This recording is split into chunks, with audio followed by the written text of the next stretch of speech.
નમસ્કાર, આપનું સ્વાગત છે હેલ્થકેર લીડર શોમાં અને હું છું આપની સાથે હિરલ મહેતા. આજે આપણી સાથે જોડાયા છે ડૉક્ટર કિન્નર અવાસિયા કે જેઓ અમદાવાદની નારાયણા હોસ્પિટલમાં ઓર્થોપેડિક ટ્રોમા અને રોબોટિક જોઇન્ટ રિપ્લેસમેન્ટમાં છેલ્લા 17 વર્ષથી કન્સલ્ટન્ટ સર્જન છે, જેમને ઓર્થોપેડિક ફિલ્ડમાં 10,000 કરતાં પણ વધારે સર્જરીનો અનુભવ છે. ડૉક્ટર, અમારા શોમાં આપનું ખૂબ ખૂબ સ્વાગત છે. નમસ્કાર. સૌથી પહેલો સવાલ ડૉક્ટર આપને પૂછવા માંગીશ કે સંધિવા શું છે? સંધિવા, કે જેને આપણે ઇંગ્લિશમાં કહીએ છીએ આર્થરાઇટિસ, એ બે શબ્દની બનેલી એક જોડણી છે. આર્થરાઇટિસ એટલે આર્થ્રો પ્લસ આઇટિસ. આર્થ્રો એટલે શુદ્ધ ગુજરાતી ભાષામાં આપણે કહીએ એટલે જોઈન્ટ અથવા તો સાંધો, અને આઇટિસ એટલે કે ઇન્ફ્લામેશન અથવા તો સોજો. એટલે જો સાવ સાદી ભાષામાં સમજાવવામાં આવે તો કોઈ પણ સાંધામાં આવતો સોજો એને કહેવાય છે આર્થરાઇટિસ, અથવા તો સાદી ભાષામાં આપણે સંધિવા કહીએ છીએ. હવે આમ જોવા જઈએ તો વિશ્વભરમાં 200 કરતાં પણ વધારે આર્થરાઇટિસ એટલે કે સંધિવાના પ્રકાર છે.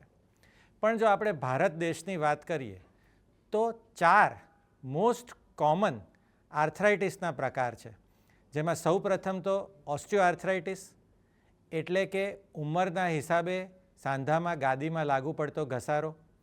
બીજો છે રૂમેટોઇડ આર્થરાઇટિસ એટલે કે સંધિવા. ત્રીજો છે ગાઉટ એટલે કે ગઠિયોવા. અને ચોથો કે જેને અમે કહીએ છીએ પોસ્ટ ટ્રોમેટિક આર્થરાઇટિસ એટલે સાંધામાં કોઈ પણ પ્રકારની ફ્રેક્ચર અથવા તો લિગામેન્ટસ ઇન્જરીને કારણે જે પણ નુકસાન થાય છે અને જે ગાદી ઘસાય છે એને કહેવાય છે પોસ્ટ ટ્રોમેટિક આર્થરાઇટિસ.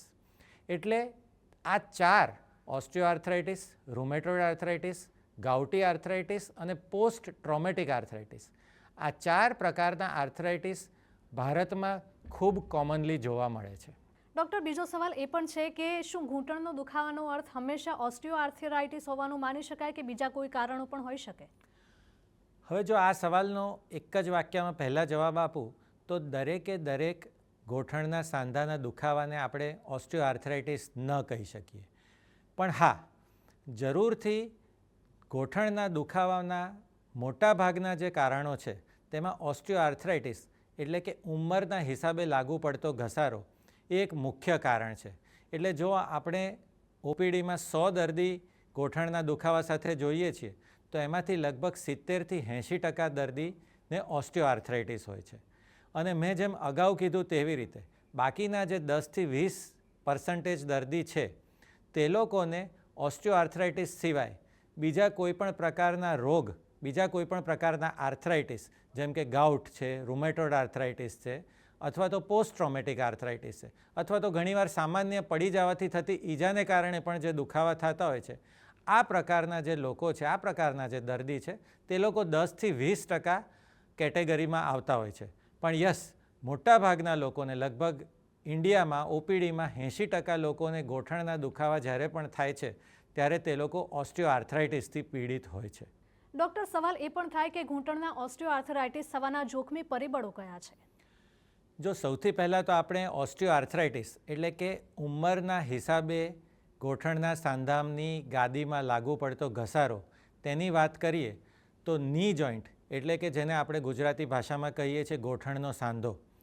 ગોઠણનો સાંધો being a weight bearing joint of the body સૌથી વધુ અસરગ્રસ્ત થાય છે. હવે જ્યારે પણ કોઈપણ વ્યક્તિને ગોઠણના સાંધામાં ઓસ્ટિયોઆર્થરાઇટિસની અસર થાય છે ત્યારે આપણને નેચરલી એવો સવાલ થાય કે કયા કારણસર ગોઠણનો સાંધો ઘસાય છે. તો એમાં સૌપ્રથમ તો ઉંમર. ઓસ્ટિયોઆર્થરાઇટિસ એક રોગ નથી, એક અવસ્થા છે કે જે દરેક વ્યક્તિને જેમ જેમ તેની ઉંમર વધતી જાય છે, અને સાદી ભાષામાં હું સમજાવું તો જેમ દરેક વ્યક્તિના વાળ સફેદ થાય છે કે ચામડી પર કરચલીઓ પડે છે, તેવી જ રીતે ઓસ્ટિયોઆર્થરાઇટિસ એક એજ રિલેટેડ ડીજનરેટિવ પ્રોસેસ છે કે જે દરેક શરીરમાં, દરેક મનુષ્યના શરીરના દરેક સાંધામાં મોરઓરલેસ ફાસ્ટ અથવા તો ધીમે 40 વર્ષ, 45 વર્ષ કે 50 વર્ષ પછી ચાલુ થઈ જ જતી હોય છે. ઓસ્ટિયોઆર્થરાઇટિસ અથવા તો ઉંમરના હિસાબે લાગુ પડતો ઘસારો એક એવી પ્રક્રિયા છે કે જેને આપણે સદંતર બંધ નથી કરી શકતા. એનો રેટ કંટ્રોલ કરી શકીએ છીએ, એને ધીમો પાડી શકીએ છીએ. એટલે સૌપ્રથમ તો મેઇન પરિબળ છે ઓસ્ટિયોઆર્થરાઇટિસ માટે જવાબદાર એ છે ઉંમર. આની ઉપરાંત જો બીજા બધા જવાબદાર પરિબળોની વાત કરીએ તો ફિમેલ્સ એટલે કે સ્ત્રીઓમાં આ રોગ વધુ કોમનલી જોવા મળતો હોય છે અને તેની પાછળનું મેઇન કારણ જવાબદાર છે સ્ત્રીઓનું અનઇક્વલ વેટ ડિસ્ટ્રીબ્યુશન, કે જેમાં કમર થાપાના ભાગે વધુ વેટ હોવાથી, ચરબીનું પ્રમાણ વધારે હોવાથી તેમના ગોઠણના સાંધા પર વધુ લોડ પડે છે અને તેઓ ઓસ્ટિયોઆર્થરાઇટિસથી વધુ ઝડપથી પીડિત થાય છે. તદુપરાંત અમુક અંશે આનુવંશિકતા એટલે કે હેરિડિટરી પણ ઓસ્ટિયોઆર્થરાઇટિસ માટે જવાબદાર છે. અને આજકાલ જે એક બહુ જ કોમન કારણ અમે યંગ એજ ગ્રુપમાં ઓસ્ટિયોઆર્થરાઇટિસ માટે જવાબદાર માનીએ છીએ તે છે બોડી વેટ એટલે કે શરીરનું વજન. આપણે સાદી ભાષામાં સમજીએ તો જેટલું શરીરનું વજન વધારે તેટલો જ લોડ પગ પર પડવાનો છે અને જેટલો લોડ વધારે પગ પર પડે તો તેને કારણે ઓસ્ટિયોઆર્થરાઇટિસ થવાની સંભાવના અને ઓસ્ટિયોઆર્થરાઇટિસ થયા પછી તેનો રેટ એટલે કે ઘસારાની જે માત્રા છે તે એની વધવાની સ્પીડ વધુ ઝડપથી થાય છે. આ બધા જ પરિબળો ઓસ્ટિયોઆર્થરાઇટિસ માટે મુખ્યપણે જવાબદાર છે. બિલકુલ ડૉક્ટર, તો ઘૂંટણનો ઓસ્ટિયોઆર્થરાઇટિસ થવાના લક્ષણો કયા કયા છે તેના વિશે વાત કરવામાં આવે, એટલે કે આ વસ્તુ જો આ સિમ્ટમ્સ દેખાય છે તો એનો મતલબ એ સમજવો કે ઓસ્ટિયોઆર્થરાઇટિસ છે. તે કારણો લક્ષણો કયા છે અને તેનું નિદાન કઈ રીતે થઈ શકે? યસ, હવે જ્યારે કોઈ પણ દર્દી ઓસ્ટિયોઆર્થરાઇટિસ એટલે કે ગોઠણના સાંધાના ઘસારાથી પીડિત હોય ત્યારે તેને સૌપ્રથમ તો સૌથી કોમન સિમ્ટમ છે પેઇન એટલે કે દુખાવો. ગોઠણના સાંધામાં દુખાવો થવો, તદુપરાંત ગોઠણનો સાંધો સોજી જાઓ, ગોઠણના સાંધાની અંદર પાણી ભરાવું, જે સાંધા છે તેમાં ત્રાંસપ આવી જવી એટલે આપણે જેને સાદી ગુજરાતી ભાષામાં કહીએ છીએ કે પગ રાંટા થઈ જવા, અથવા તો આપણે એને ઇંગ્લિશમાં કહીએ છીએ કે ડિફોર્મિટી થઈ જવી પગમાં. તદુપરાંત પગનું અથવા તો ગોઠણના સાંધાનું હલનચલન ઓછું થવું, ચાલવામાં તકલીફ પડવી, જે રૂટીન એક્ટિવિટીઝ કરી શકતા હતા જેને અમે એક્ટિવિટીઝ ઓફ ડેઇલી લિવિંગ કહીએ છીએ તે એક્ટિવિટીઝ કાં તો ન કરી શકવી અથવા તો ઓછી કરી શકવી, અથવા તો 1 કિલોમીટર 500 મીટર ચાલવામાં તકલીફ પડવી અને તદુપરાંત ઘણીવાર અસહ્ય દુખાવાને કારણે રાતની ઊંઘ પણ ડિસ્ટર્બ થવી. આ બધા જ લક્ષણો જ્યારે પણ કોઈ પણ દર્દી ઓસ્ટિયોઆર્થરાઇટિસથી પીડિત હોય છે ત્યારે તેને થાય છે. હવે વાત આવી નિદાનની, કે જ્યારે કોઈ પણ દર્દીને આવા પ્રકારના લક્ષણો થતા હોય ત્યારે મારી સૌપ્રથમ તો દરેક દર્દીને એવી વિનંતી છે કે કોઈપણ પ્રકારના ઘરગથ્થુ ઉપચાર કર્યા વગર અથવા તો કોઈપણ પ્રકારના ઇન્ટરનેટનો સહારો લીધા વગર તેણે નજીકના અથવા તો ઓળખીતા ઓર્થોપેડિક સર્જન એટલે કે હાડકાના ડૉક્ટરને કન્સલ્ટ કરવા જોઈએ. જ્યારે કોઈપણ દર્દી હાડકાના ડૉક્ટર પાસે જાય છે ત્યારે સૌપ્રથમ તો ડૉક્ટર તેનું એક ફિઝિકલ એક્ઝામિનેશન એટલે કે દર્દીની તપાસ કરે છે.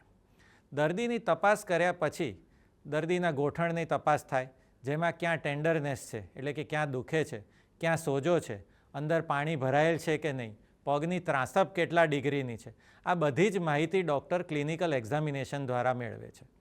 ત્યારબાદ નેક્સ્ટ સ્ટેપ કોમનલી એક્સરે કરાવવામાં આવતો હોય છે. મોસ્ટલી દરેક દર્દીના ઓસ્ટિયોઆર્થરાઇટિસનું નિદાન ગોઠણના સાદા એક્સરેથી થઈ શકતું હોય છે. કોઈક વાર જરૂરત પડવાથી અમે લોકો MRI એટલે કે મેગ્નેટિક રેઝોનન્સ ઇમેજિંગ સ્કેનનો પણ સહારો લઈ અને ઓસ્ટિયોઆર્થરાઇટિસનું નિદાન કરતા હોઈએ છીએ. ઘણીવાર ફર્ધર વર્કઅપની જરૂર પડે તો અમુક પ્રકારના લોહીના રિપોર્ટ એટલે કે પેથોલોજીકલ ઇન્વેસ્ટિગેશન કરીને પણ અમે આર્થરાઇટિસનું નિદાન કરતા હોઈએ છીએ. એટલે એક ક્લિનિકલ એક્ઝામિનેશન અને ત્યારબાદ રેડિયોલોજીકલ અને પેથોલોજીકલ એક્ઝામિનેશનથી દર્દીને ઓસ્ટિયોઆર્થરાઇટિસ છે કે નહીં અને છે તો એ કયા તબક્કામાંથી પસાર થઈ શકે છે એનું ડાયગ્નોસિસ કરી શકાય છે. તો દોસ્તો, ડૉક્ટર કિન્નર આપણને તમામ માહિતી આપી રહ્યા છે ઓસ્ટિયોઆર્થરાઇટિસને લઈને. સમય થયો છે એક બ્રેક લેવાનો.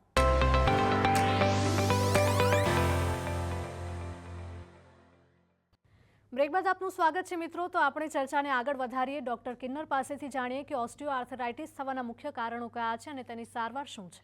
ડૉક્ટર, ઓસ્ટિયોઆર્થરાઇટિસ થાય છે તો તેની સારવારના વિકલ્પો કયા કયા છે? આ સવાલનો જવાબ આપતા પહેલાં હું તમને એ સમજાવવા માગીશ કે ઓસ્ટિયોઆર્થરાઇટિસની સારવાર જે છે તેનો આખો જ મદાર જે તે દર્દી ઓસ્ટિયોઆર્થરાઇટિસના કયા તબક્કામાંથી પસાર થઈ રહ્યો છે તેના પર છે. હવે સામાન્ય લોકોની સમજ માટે હું એક વાત કરીશ કે આપણને બધાને ખબર છે કે કેન્સરના 4 તબક્કા હોય છે. પહેલો, બીજો, ત્રીજો અને ચોથો. તેવી જ રીતે ગોઠણના સાંધાના ઘસારાના 4 તબક્કા હોય છે, જેમાં અમે કહીએ છીએ ફર્સ્ટ, સેકન્ડ, થર્ડ અને ફોર્થ. હવે જે તે દર્દી ગોઠણના સાંધાના કયા તબક્કામાંથી ઘસારામાંથી પસાર થઈ રહ્યો છે તેનું નિદાન કોમનલી એક્સરે દ્વારા કરવામાં આવે છે. હવે જ્યારે પણ જે તે દર્દીનો એક્સરે થાય અને એક્સરેમાં આવે કે દર્દી પહેલા અથવા તો બીજા તબક્કામાંથી કે ત્રીજા કે ચોથા તબક્કામાંથી પસાર થાય છે, તો એક કોમન ટ્રીટમેન્ટ ગાઈડલાઇન એવી છે કે પહેલા અને બીજા તબક્કામાં દર્દીને દવાઓ એટલે કે મેડિસિન્સ, ફિઝિયોથેરાપી, ઇન્જેક્શન્સ, લાઇફસ્ટાઇલ મોડિફિકેશનથી સારું હંમેશા થઈ જતું હોય છે. અને જ્યારે કોઈ પણ દર્દી થર્ડ કે ફોર્થ સ્ટેજમાંથી પસાર થતો હોય ત્યારે તેને જનરલી શસ્ત્રક્રિયા એટલે કે સર્જરી કરવાની નોબત આવતી હોય છે. હવે જો આપણે આ સવાલનો જવાબ વધુ એલાબોરેટલી આપીએ તો મેં વાત કરી કે જ્યારે પણ શરૂઆતના તબક્કાનો ઘસારો હોય ત્યારે સૌપ્રથમ તો ઓર્થોપેડિક સર્જન તેને દવાઓ આપે છે. હવે એક બહુ જ કોમન મિસકોન્સેપ્ટ છે કે જનરલી ડૉક્ટર તો સ્ટીરોઇડની દવા અથવા તો પેઇનકિલર દવાઓ જ આપે છે, પણ ઓસ્ટિયોઆર્થરાઇટિસમાં ટેમ્પરરીલી કદાચ પેઇનકિલર અથવા તો એન્ટી ઇન્ફ્લેમેટરી ટેબ્લેટ્સ આપવામાં આવતી હોય છે, પણ તેના સિવાય ઘણા નવી મેડિસિન્સ આવેલી છે કે જે ગોઠણના સાંધાની ગાદીને નરિશમેન્ટ આપે અને અમુક પ્રકારની ઘસાઈ ગયેલી ગાદીને નવી બનાવે. તો આ દવાઓ આપવાથી ઘસારો ધીમો પડતો હોય છે અને ગાદીને નરિશમેન્ટ મળી અને પેઇનમાં ઘણી રિલીફ થતી હોય છે. તો એકલી સ્ટીરોઇડ કે દુખાવાની ગોળીઓ જ આપવામાં આવે છે એવું નથી હોતું. તદુપરાંત ફિઝિયોથેરાપિસ્ટના માર્ગદર્શન હેઠળ કરવામાં આવતી ફિઝિયોથેરાપી પણ એક બહુ જ ઇમ્પોર્ટન્ટ ભાગ ભજવે છે. જ્યારે કોઈ પણ દર્દીને શરૂઆતના તબક્કાનો ઘસારો હોય ત્યારે ઓર્થોપેડિક સર્જન પ્રિસ્ક્રાઇબ કરી અને ફિઝિયોથેરાપિસ્ટ પાસે રેગ્યુલરલી ફિઝિયોથેરાપી કરવાથી ગોઠણના સાંધાની આસપાસના સ્નાયુઓ મજબૂત થાય છે, ગોઠણ એક રીતે ઓફ લોડ થાય અને તેને કારણે પણ દુખાવામાં રાહત થતી હોય છે. લાઇફસ્ટાઇલ મોડિફિકેશન એટલે કે જીવનની અમુક જીવનશૈલીમાં ફેરફાર, જેમ કે વજન વધારે હોય તો વજન ઓછું કરવું, કેલ્શિયમ, ન્યુટ્રિયન્ટ્સના સપ્લિમેન્ટ લેવા. ભારતમાં એક બહુ જ કોમન પદ્ધતિ છે બેસવાની કે નીચે પલોઠી વાળીને અને ઉભળક પગે બેસવાની આપણને બધાને ખૂબ ટેવ છે, જેનાથી ગોઠણના સાંધા ઉપર ઘણો વધારે લોડ પડતો હોય છે. તો જેવા દર્દીઓ કે જે લોકો ઓલરેડી ઓસ્ટિયોઆર્થરાઇટિસથી પીડિત છે એને અમે સલાહ આપતા હોઈએ છીએ કે તેઓ નીચે પલોઠી વાળીને કે ઉભળક પગે, જેને આપણે કહીએ છીએ સ્ક્વેટિંગ, એ ન કરે અને સ્ટેર ક્લાઇમ્બિંગ ઓછું કરે. આ લાઇફસ્ટાઇલ મોડિફિકેશન કરવાથી પણ ગોઠણના સાંધાનો ઘસારો ધીમો પડતો હોય છે. અને છેલ્લે જ્યારે બીજો કોઈ ઉપાય કામ નથી કરતો ત્યારે એક ઉપાય છે ઇન્ટ્રા આર્ટિક્યુલર ઇન્જેક્શન્સ, એટલે કે ગોઠણના સાંધામાં આપવામાં આવતું ઇન્જેક્શન. અગેન આ બાબતે એક મિસકોન્સેપ્ટ છે કે ગોઠણના સાંધામાં હંમેશા સ્ટીરોઇડનું જ ઇન્જેક્શન આપવામાં આવે છે, જેનો પણ જવાબ છે ના.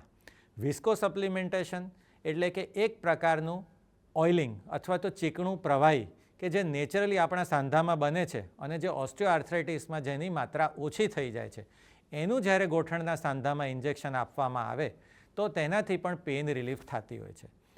હવે દાખલા તરીકે જ્યારે આ બધી જ કન્ઝર્વેટિવ ટ્રીટમેન્ટ કાં તો ફેલ થઈ ગઈ છે, કારગત નથી નીવડતી, અથવા તો કોઈ દર્દી એવા સ્ટેજમાં અમારી પાસે આવે છે કે જ્યારે ઓલરેડી તે થર્ડ કે ફોર્થ સ્ટેજમાં છે, એટલે કે છેલ્લા તબક્કામાં છે, તો ત્યારે અનફોર્ચ્યુનેટલી અમારી પાસે શસ્ત્રક્રિયા એટલે કે સર્જરી કર્યા સિવાય બીજો કોઈ ઉપાય રહેતો નથી. હવે જ્યારે સર્જરીની વાત આવે ત્યારે એમાં પણ મલ્ટિપલ ઓપ્શન્સ છે. સર્જરીમાં સૌ પ્રથમ તો જ્યારે ગોઠણનો સાંધામાં ફક્ત પાર્ટ જ ઘસાયેલો હોય, અંદરનો સાંધો જ ઘસાયેલો હોય, ત્યારે હાઈ ટિબિયલ ઓસ્ટિયોટોમી એટલે કે ગોઠણના સાંધાની નીચેના હાડકાને કટ કરી એનો એંગલ બદલી અને નેચરલ જે કુદરતી રીતે આપેલો સાંધો છે તે બચાવવાનું ઓપરેશન થઈ શકતું હોય છે. જો આ ઓપરેશન ન શક્ય હોય તો એના પછી એક બીજું ઓપરેશન આવે છે જેને અમે કહીએ છીએ પાર્શિયલ ની રિપ્લેસમેન્ટની સર્જરી, કે જેમાં ગોઠણનો જે 30 કે 40% સાંધો જ બદલવામાં આવે છે. એ સર્જરી પણ એક ખૂબ સફળ સર્જરી છે. અને જ્યારે આ બે સર્જરી લાગુ ન પડતી હોય ત્યારે ટોટલ ની રિપ્લેસમેન્ટનું ઓપરેશન કરવામાં આવે છે કે જેમાં ગોઠણનો આખો જ સાંધો બદલવામાં આવે છે. એટલે બેઝિકલી ટુ સમરાઇઝ હું એવું કહીશ કે મેડિકલ ફિલ્ડમાં કોઈ પણ ટ્રીટમેન્ટ જે છે તે હંમેશા કસ્ટમાઇઝ છે. દરેકે દરેક દર્દી અલગ અલગ છે અને દરેકે દરેક દર્દીની જરૂરિયાત અલગ અલગ છે. દરેકે દરેક દર્દીનો રોગનો તબક્કો અલગ અલગ છે અને એટલા માટે એ દર્દીને જે મેચ થાય એવી ટ્રીટમેન્ટ હંમેશા આપવી જોઈએ. ડૉક્ટર, બીજો સૌથી કોમન સવાલ એ થાય કે શું ઢીંચણ બદલવાની પ્રક્રિયા એટલે કે બીજા કોઈનું ઢીંચણ ફિટ કરવાની એટલે કે રિપ્લેસમેન્ટ કરવાની એવો મતલબ થાય કે બીજી કઈ ટ્રીટમેન્ટ હોય છે? હવે જો આપણે એક કોમનલી આજકાલ શું છે કે લીવર ટ્રાન્સપ્લાન્ટ થાય છે, હાર્ટ ટ્રાન્સપ્લાન્ટ થાય છે, લંગ ટ્રાન્સપ્લાન્ટ થાય છે, કિડની ટ્રાન્સપ્લાન્ટ થાય છે. એટલે એક સામાન્ય મનુષ્યના મનમાં સવાલ થાય કે ભાઈ ગોઠણ પણ ટ્રાન્સપ્લાન્ટ, ની ટ્રાન્સપ્લાન્ટ અથવા તો ની રિપ્લેસમેન્ટ એટલે શું કોઈનું ની દર્દીના શરીરમાં નાખવામાં આવે છે? તો એનો જવાબ છે ના. ફોર્ચ્યુનેટલી ની રિપ્લેસમેન્ટ માટે અમારી પાસે કૃત્રિમ રીતે બનાવેલો સાંધો છે. એટલે જ્યારે કોઈ પણ વ્યક્તિનું ની રિપ્લેસમેન્ટનું ઓપરેશન કરવામાં આવે છે ત્યારે તેને કૃત્રિમ રીતે બનાવેલા સાંધાને જે તે દર્દીના શરીરમાં પ્રત્યારોપણ કરવામાં આવે છે. અને આને માટે દર્દીનું જ્યારે પણ ઓપરેશન કરવામાં આવે છે ત્યારે દર્દીની હાડકાની ઘસાઈ ગયેલી સપાટી અને ગાદીનો ભાગ કટ કરી અને તેના સ્થાને આ કૃત્રિમ સાંધાનું પ્રત્યારોપણ દર્દીના શરીરમાં કરવામાં આવે છે.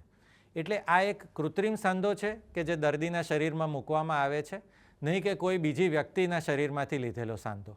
ડૉક્ટર, ઘૂંટણ બદલવાની જે શસ્ત્રક્રિયા કહેવામાં આવે છે એટલે કે સર્જરી, એમાં નવીનતમ પ્રગતિ શું છે હાલના સમયમાં? જો આપણે બધા જ જાણીએ છીએ કે વિજ્ઞાનના દરેકે દરેક ક્ષેત્રમાં દિન પ્રતિદિન નવા નવા ઇન્વેન્શન્સ મનુષ્ય જાતની સુખાકારી માટે થતા જ રહે છે. અને હું એવું માનું છું કે મેડિકલ સાયન્સ પણ આમાંથી બાકાત નથી. એટલે મેડિકલ સાયન્સમાં પણ દિન પ્રતિદિન નવા સંશોધનો થતા જ રહે છે. અને જેના ભાગરૂપે ની રિપ્લેસમેન્ટ સર્જરીમાં છેલ્લા અમુક વર્ષથી થયેલું નવું સંશોધન, નવું ઇન્વેન્શન છે જેને કહેવાય છે robotic joint replacement surgery. Robotic joint replacement surgery એટલે રોબોટની મદદથી કરવામાં આવતું જોઈન્ટ રિપ્લેસમેન્ટનું ઓપરેશન. આ અત્યારના તબક્કાનું જોઈન્ટ રિપ્લેસમેન્ટની દુનિયામાં નવું ઇન્વેન્શન અથવા તો સંશોધન કહી શકીએ છીએ આપણે. તો દોસ્તો, ડૉક્ટર કિન્નર આપણને તમામ માહિતી આપી રહ્યા છે ઓસ્ટિયોઆર્થરાઇટિસને લઈને. સમય થયો છે એક બ્રેક લેવાનો.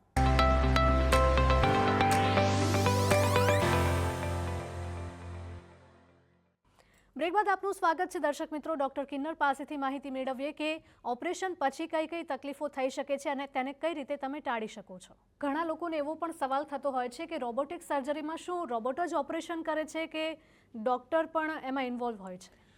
આ એક બહુ જ કોમન સવાલ છે. જ્યારે પણ અમે ઓપીડીમાં ઘણા દર્દીને રોબોટિક જોઈન્ટ રિપ્લેસમેન્ટ સર્જરીના ઓપ્શન વિશે સમજાવીએ છીએ ત્યારે ઘણા દર્દી આવો જ સવાલ કરે છે. અને સામાન્ય દર્દી પણ એવું પણ કહે કે એટલે સાહેબ તમે ઓપરેશન થિયેટરમાં નહીં હાજર હો અને તમે બહાર હશો અને રોબોટ જ ઓપરેશન કરશે? તો એનો જવાબ છે ના. ઓર્થોપેડિક ક્ષેત્રે જે રોબોટિક જોઈન્ટ રિપ્લેસમેન્ટ સર્જરી થાય છે એ ઓર્થોપેડિકના robots artificial intelligence based robot છે કે જેનો સંપૂર્ણ કંટ્રોલ અને ચલાવવાની જે કામગીરી છે તે સર્જન દ્વારા ઓપરેશન થિયેટરમાં જ કરવામાં આવે છે અને તે રોબોટનો સંપૂર્ણ કંટ્રોલ સર્જનના હાથમાં હોય છે. એટલે આ રોબોટને કોઈ પણ સર્જન રિમોટલી અથવા તો બીજા રૂમમાં બેસીને અથવા તો ઘરે બેસીને અથવા તો બીજી દેશમાં બેસીને ઓપરેટ નથી કરી શકતો.